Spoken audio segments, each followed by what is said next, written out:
Good evening, everybody. This is Jason Lauer, Education 638 video blog post number 2, and I chose to discuss option number 3, which was discussing Fullen's 6 secrets of change and the potential roadblocks.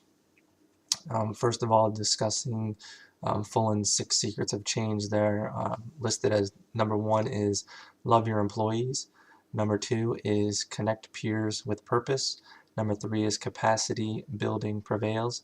Number 4 is learning is the work. Number 5 is transparency rules. And number 6 is systems learn. And for this blog post, I decided to focus on number 1, which was love your employees, and breaking down the love your employees portion of it. It talks about focusing on teachers, the staff, students, and community. And within the current position that I work, I feel that we do a pretty good job of covering these different areas.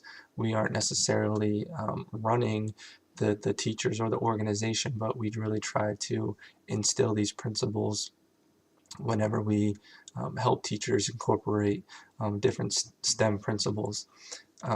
We try to focus on the teachers to help them with different ways of teaching. Instead of doing face-to-face learning, we try to give them more of a flipped classroom outline, or we like to call it an engineering design challenge for students to learn the material.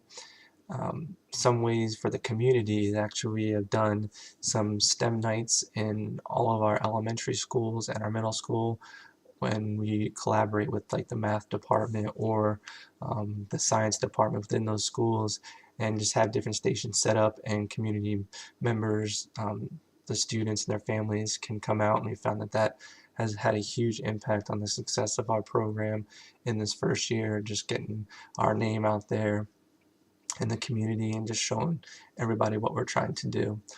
Another part of it was enable staff to learn continuously. So part of our objective is to instill these different teaching principles into the teachers and show them that students can learn by not just having to sit there and listen to them lecture or do worksheets, but actually giving them a problem with a few constraints and saying, you need to think it out. You need to think how you can create this final product.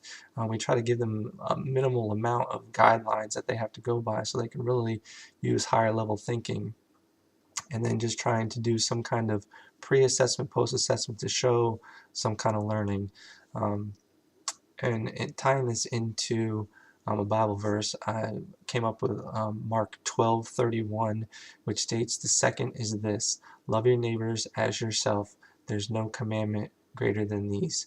So again, loving your employees, definitely difficult sometimes, but there are going to be roadblocks with people not buying into exactly what you're doing or not wanting to change. But in the iSTAND program that I work in, that is what we're trying to do. So that's my discussion blog for this week. Again, Jason Lauer, Education 638. Thank you very much.